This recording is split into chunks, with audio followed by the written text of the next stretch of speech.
안녕하세요. 오늘은 요한계시록 22장 13절에서 21절 말씀 마지막입니다. 초청 응답의 이유라는 제목으로 은혜를 나누고자 합니다. 마지막 요한계시록 강해입니다. 오늘 본문은 불신자를 향한 메시지의 성격이 강하다고 볼 수가 있습니다. 왜 예수님을 믿어야 합니까? 왜 예수님께로 나와야 합니까? 17절에 보면은 성령과 신부가 말씀하시기를 오라 하시는도다. 듣는 자도 오라 할 것이요 목마른 자도 올 것이요 또 원하는 자는 값없이 생명수를 받으라 하시더라. 성령과 신부, 성령과 교회가 전하는 메시지가 있습니다. 오라, 누구를 향해서 초청하고 있습니까? 복음을 들었습니다. 응답하지 않았습니다. 거부했습니다. 목이 마릅니다. 사모하는 마음이 있었습니다. 그러나 때가 아니라고 생각했습니다. 좀 더 세상 일 하다가 교회 갈 것이라고 생각하고 있었습니다. 교회는 전도합니다. 초청합니다. 오라고 외칩니다. 그러나 성령의 능력에 의지해야 합니다. 성령의 도우심이 있어야 합니다. 성령께서 이끌고 가셔야 되고 성령께서 앞서 행하셔야 합니다. 기도하지 않는 전도, 심리도 못 가서 발병납니다. 지쳐버리고 오래가지 못합니다. 내 힘과 내 지혜의 끝은 피폐입니다. 상처를 남고 슬럼프에 빠질 수가 있습니다. 오직 성령의 도우심으로 해야 합니다. 기도 전도를 해야 합니다. 은혜 받아서 전도해야 합니다. 그냥 전도가 필요합니다. 기도가 전제되어야 합니다. 왜 초청합니까? 왜 오라고 외쳐야 합니까? 생명수가 그분에게 있기 때문입니다. 그리스도만이 생명의 권원이십니다. 그리스도께서 영원한 샘물이 되십니다. 생명의 권세를 그리스도께서 가지고 있습니다. 과연 그리스도는 누구입니까? 왜 예수님을 믿어야 합니까? 13절에 보면 나는 알파와 오메가요 처음과 마지막이요 시작과 마침이라. 예수님은 창조주가 되십니다. 심판주가 되십니다. 생명의 권원이십니다. 종말의 재판장이십니다. 역사의 시작이시고 종말의 문을 닫으시는 분이 주님이십니다. 곧 예수님은 절대자이신 하나님이십니다. 16절에 보면 나 예수는 교회들을 위하여 내 사자를 보내어 이것들을 너희에게 증언하게 하였노라. 나는 다윗의 뿌리요 자손이니 곧 광명한 새벽별이라 하시더라. 다윗의 뿌리라는 말은 다윗의 조상이다라는 뜻입니다. 다윗의 후손이라는 말은 다윗 가문의 족보를 입고 이 세상에 오신 왕이십니다. 그러나 만왕의 왕이십니다. 유대인들은 오실 메시아를 가리켜서 늘 별이라고 했습니다. 다니엘서 12장 3절에 보면은 지혜 있는 자는 궁창의 빛과 같이 빛날 것이요 많은 사람을 옳은 대로 돌아오게 한 자는 별과 같이 영원토록 빛나리라. 별과 같은 분이 바로 오실 메시아이십니다. 예수님은 어둠의 절망을 뚫고 빛으로 다가오신 새벽별이십니다. 그리스도는 구원자가 되십니다. 우리는 그리스도에 의해서 구원받았습니다. 그리스도에 의해서 죄용서함을 받았습니다. 우리가 사는 것은 그리스도입니다. 빌립보서 1장 21절에 이는 내게 사는 것이 그리스도니 죽는 것도 유익함이라. 우리가 그리스도를 믿습니다. 의지합니다. 주님만 의지할 것입니다. 주님은 우리에게 무엇이라고 말씀하십니까? 마태복음 11장 28절에 수고하고 무거운 짐진 자들아 다 내게로 오라. 내가 너희를 쉬게 하리라. 나는 마음이 온유하고 겸손하니 나의 멍에를 메고 내게 배우라. 그리하면 너희 마음이 쉼을 얻으리라. 우리 예수님은 왕이시면서 우리 예수님은 재판장이시면서 우리 예수님은 전능하신 하나님이면서 우리의 입장을 깊이 헤아리시는 분이십니다. 우리의 모든 문제를 해결해 줄 수 있고 도와주실 수가 있습니다. 그래서 예수님을 믿으면 됩니다. 요한복음 6장 37절에 아버지께서 내게 주시는 자는 다 내게로 올 것이요 내게 오는 자는 내가 결코 내쫓지 아니하리라.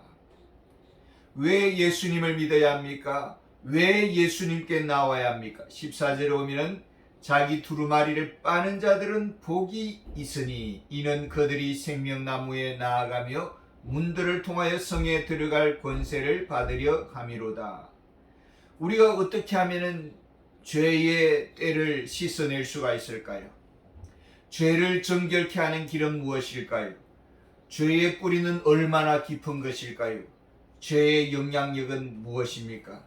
히브리서 3장 8절에 오면은 그의 음성 듣기를 거역하는 그런 완고한 마음을 가지지 말라 하고 했습니다.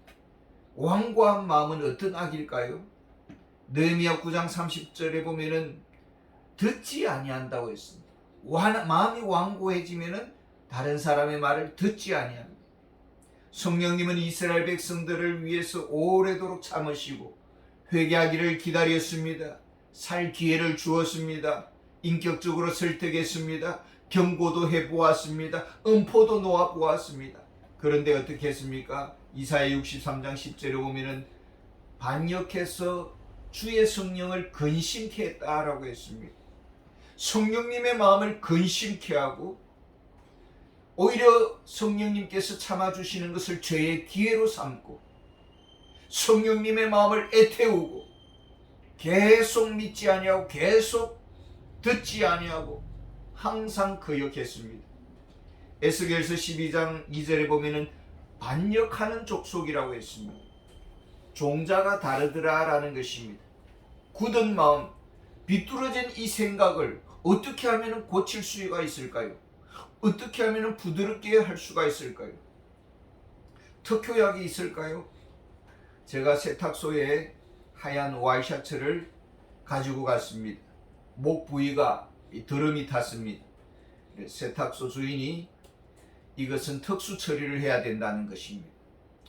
그래서 비용이 든다는 것이죠.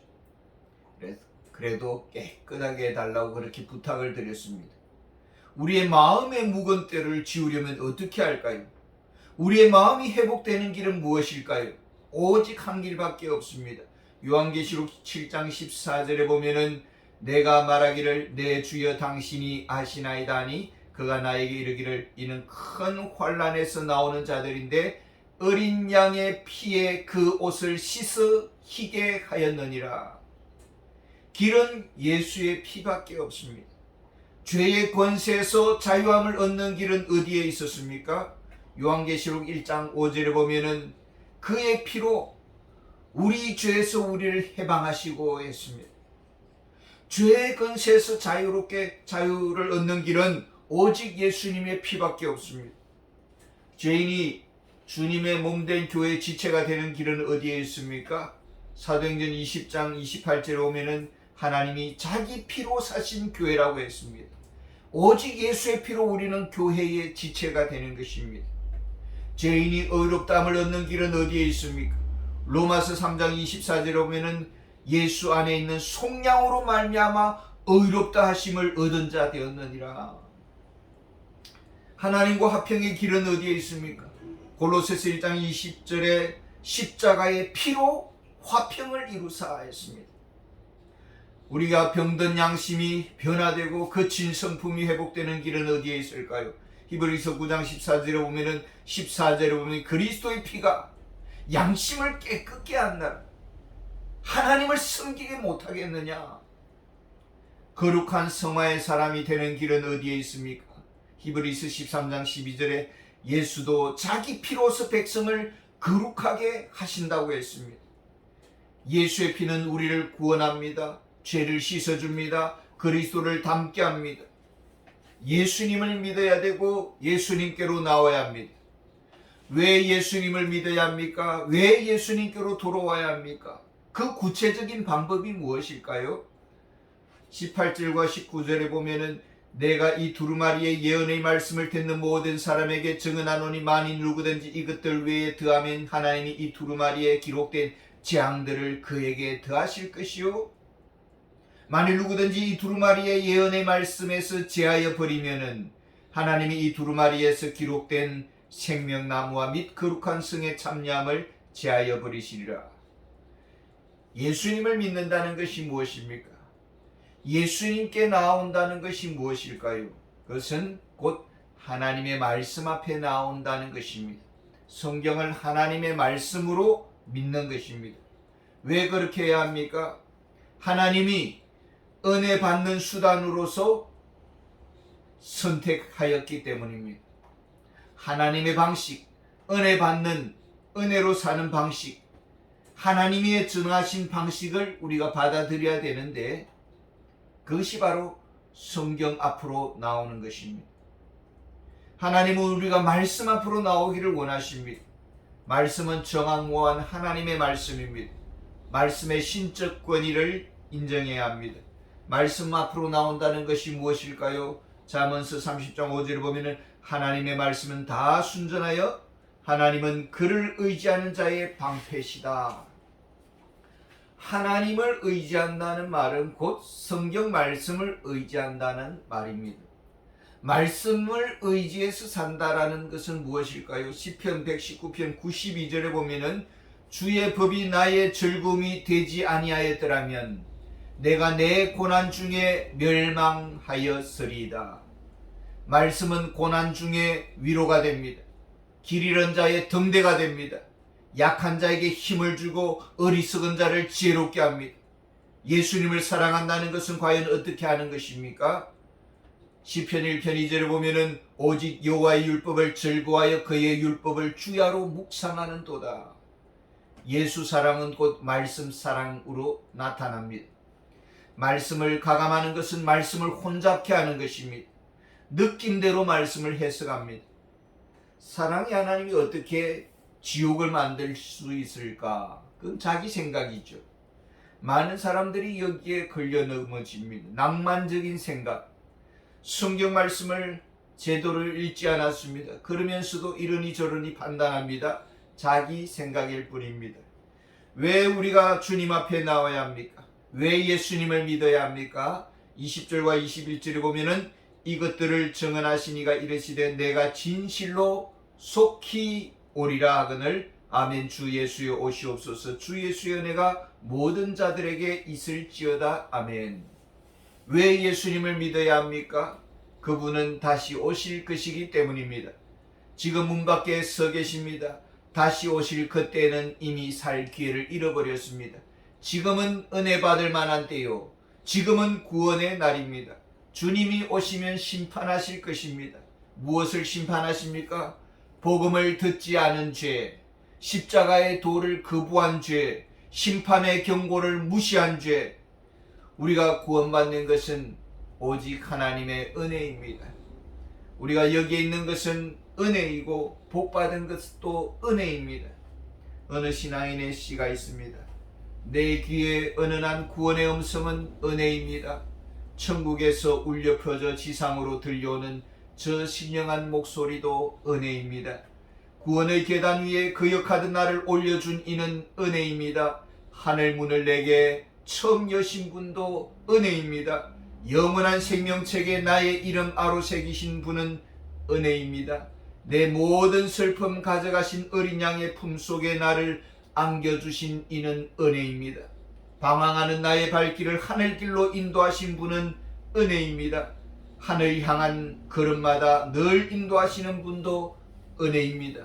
내 영혼의 기도를 가르치신 분은 은혜입니다. 지금까지 나를 지키신 분, 나를 결코 떠나지 않으실 분은 또 은혜입니다.